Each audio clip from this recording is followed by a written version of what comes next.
Olá, estudante. Sou a professora Ana Paula. Estou aqui com vocês na disciplina de Capital Humano. Estamos essa tarde com convidados Jessé Araújo para Obrigado. falarmos um pouco sobre a gestão do conhecimento, né, e as habilidades exigidas para o capital humano.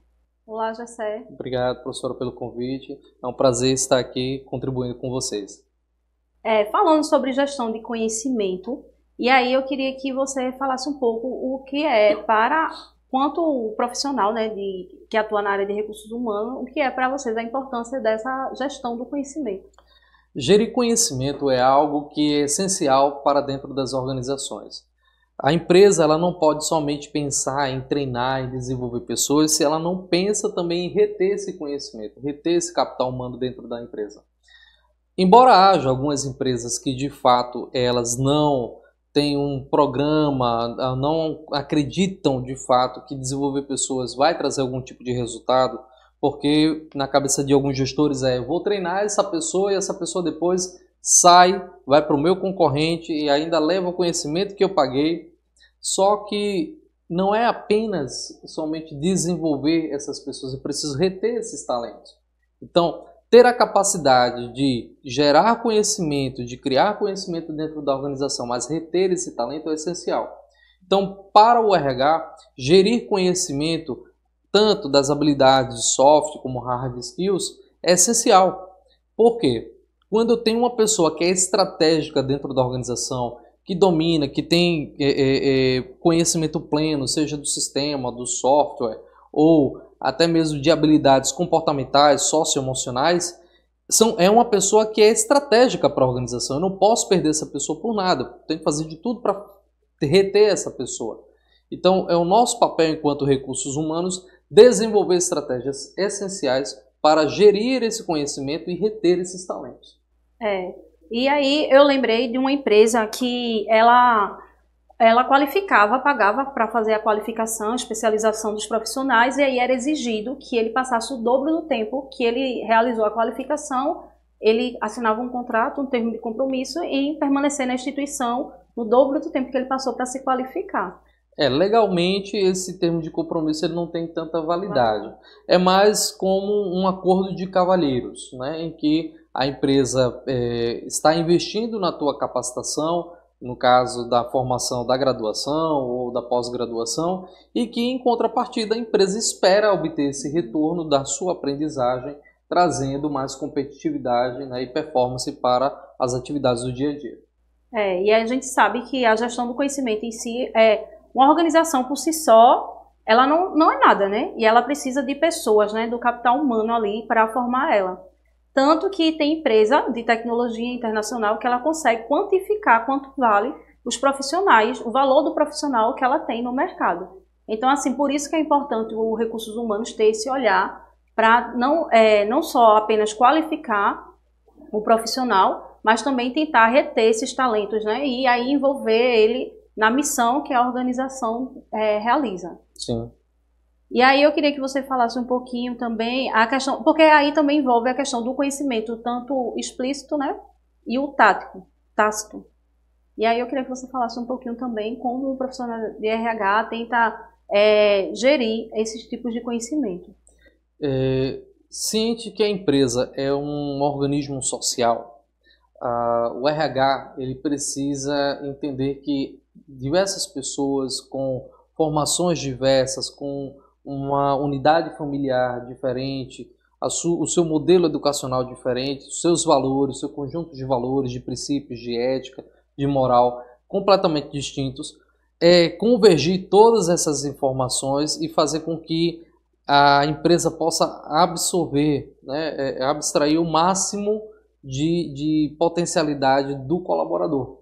Então, muitas vezes o colaborador ele chega, eu tive uma ideia, eu tive um insight de poder fazer diferente em determinado processo, ou a gente pode ser mais produtivo de determinada forma, e realmente parar para ouvir, porque por vezes ele já passou por uma experiência numa empresa concorrente, ou ele está desempenhando aquela função há muito tempo na organização, ele conhece o processo do início, meio e fim, diferentemente de pessoas que muitas vezes só fica no estratégico, então não tem muita ideia de como funciona na prática, no dia a dia. Então, ouvir essas pessoas, entender que cada uma delas tem a possibilidade de contribuir com algo, seja com a experiência do dia a dia do trabalho, seja com a experiência de uma empresa concorrente, seja de um conhecimento que foi adquirido no decorrer da carreira, seja através de cursos, workshop, palestras, congressos. Todo esse bojo de informação, tá, pode ser aproveitado e pode ser aplicado dentro da organização para que a empresa possa alcançar a melhor performance possível. E aí é interessante também falar que antes tinha muito aquele olhar do especialista, né? Alguém é especialista apenas naquela área. Ele só sabe fazer aquilo. Isso, ele é especialista apenas naquilo. E aí hoje a gente vê os profissionais com múltiplos conhecimentos. Então, assim, antes tinha muito isso. Eu sou professor de matemática, eu não preciso fazer uma redação boa, um exemplo. E aí a pessoa se limitava apenas à sua área de conhecimento. E hoje não. Hoje a gente vê que tem pessoas que trabalham tanto na área de saúde, mas precisam entender da área de, sei lá, na área do meio ambiente. Ou na parte de gestão mesmo. Isso, principalmente na área de gestão também, porque a gente vê aí gestão hospitalar, por exemplo, então Exato. Precisa ter um conhecimento, mesmo que você seja da área de saúde. A parte da educação financeira, que era para ser um conhecimento, que era para ser disseminado desde o ensino fundamental, porque é um conhecimento tão necessário, né? Sim. E aí a gente vê que, independente da área de atuação, hoje você pode ser advogado, mas você precisa ter conhecimento na área de finanças, precisa ter uma noção de economia, ter noção de múltiplos conhecimentos. Então, um profissional, quanto mais informações ele tiver sobre experiência e vivência de mundo também, então a gente percebe que aquele é um profissional, ele consegue ser mais atuante na área que ele desempenha a sua atividade. Exato. E aí tem esses profissionais que têm vários tipos de conhecimento e eu queria que você falasse um pouquinho também como essa gestão de conhecimento ela pode auxiliar num processo de tomada de decisão organizacional e também na questão porque também ela incentiva a inovação também e a competitividade, né, que as organizações vivem. A gestão do conhecimento perpassa pelo seguinte entendimento. Como você bem falou, antigamente você precisava ser especialista. Eu sou especialista em balanço patrimonial. Então eu não preciso entender de comportamento humano, eu não preciso entender de comunicação, oratória, eu não preciso entender de relacionamento interpessoal. E tem um fator que a gente precisa levar em consideração, que hoje as empresas elas querem as pessoas mais generalistas, até o ponto de que se alguém sair de férias, outra pessoa pode cobrir o posto dessa pessoa durante o período de férias. E o fato quanto maior o leque de informações, de conhecimento construído que você fizer, melhor será.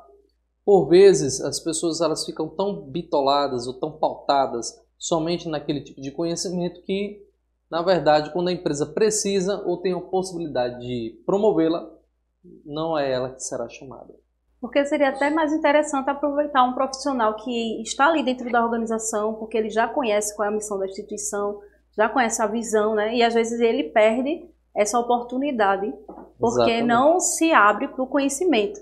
E aí eu até brinco também, tem a síndrome da Gabriela, né? Que eu nasci assim, eu vivi assim e vou morrer assim. E hoje a gente vê que o mercado, querendo ou não, ele já exige um profissional que tenha essas múltiplas áreas, né? Exato. O profissional ele precisa ter um conjunto de conhecimentos diversificados. Ele consiga entender um pouquinho de cada coisa. Então, por exemplo, o RH. O RH ele é um parceiro do departamento jurídico. Lógico que quem domina, por exemplo, uma das legislações que é mais trabalhadas na parte de recursos humanos é a LGPD, a Lei Geral de Proteção de Dados. Porém, todavia, entretanto, o RH precisa conhecer, precisa entender o mínimo das diretrizes da legislação para poder dar o suporte ao DPO, que é o gestor responsável pela parte de legislação da Lei Geral de Proteção de Dados, assim como também dar um suporte ao compliance, dar um suporte ao departamento jurídico. Então, esse conhecimento é um conhecimento multidisciplinar. Ele precisa dominar determinados conhecimentos para que ele possa também interagir com outras áreas e poder, assim, dar o suporte necessário que a empresa precisa. Tem uma noção também de economia financeira, até para justificar para a alta gestão a importância de trabalhar o desenvolvimento com o profissional. Eu já prestei consultoria que aí o gestor de RH ele não conseguia comprovar para a diretoria a importância daquilo. Aí já outro gestor chegou, gestor não, o analista chegou e disse, olha, se a gente fizer essa qualificação, a gente consegue ter isso aqui de retorno. E se a gente não fizer, isso aqui é perda. E aí conseguiu comprovar financeiramente. E é o que a diretoria visa, né, dentro de uma organização. O RH ele precisa entender e saber ajustar a sua comunicação. Isso. Que o dono da empresa entende de números, o RH entende de gente. Então ele tem que falar para o dono da empresa que pessoas é quem trazem resultados. Isso. Não é a máquina, não é o computador, não é a mesa, não é a cadeira, são pessoas. Pessoas trazem resultados e é esse o papel do RH, em vender a ideia para a alta gestão, para que a gestão entenda e compreenda de uma vez por todas que são as pessoas que fazem a organização e não o contrário. E aí eu queria só um pouquinho, que você falasse um pouquinho da gestão do conhecimento no incentivo da inovação, né, e a competitividade. Bom, a gestão do conhecimento atrelada à inovação e competitividade se dá através de você acompanhar o que o mercado tem se movimentado, o que é que tem surgido. Cada vez mais, todo dia, tem surgido novas inteligências artificiais. Nós temos o Copilot da Microsoft, nós temos a Gemini do Google, nós temos o próprio ChatGPT e tantas outras que têm aparecido. Então, entender exatamente, porque ela veio para ficar. É uma inovação que não vai sumir. A tendência é cada vez mais a organização utilizar esse tipo de tecnologia. Então é importante você dominar esse conhecimento, não fique pautado apenas no que o professor traz de videoaula, de podcast, vá atrás. Você tem um mundo em suas mãos, se você tem um celular com acesso à internet, você tem um mundo em suas mãos. Então não pare apenas pelo conhecimento que é pautado apenas aqui pela ETEPAC, você pode ir muito mais além. Enquanto muitas vezes tem gente ainda preocupada em fazer Excel avançado, já tem o Microsoft Power BI, já tem outras tecnologias e que você está ficando para trás porque você não tem acompanhado as mudanças tecnológicas e as inovações que têm surgido no mercado. É isso aí, estudante. A gente conseguiu perceber o quanto é importante a gente fazer a gestão do conhecimento e estar sempre se atualizando diante de tantas informações que surgem, né? Obrigada, Gessé. Eu que agradeço, professora Ana. Até a próxima. Até mais, pessoal. Fui!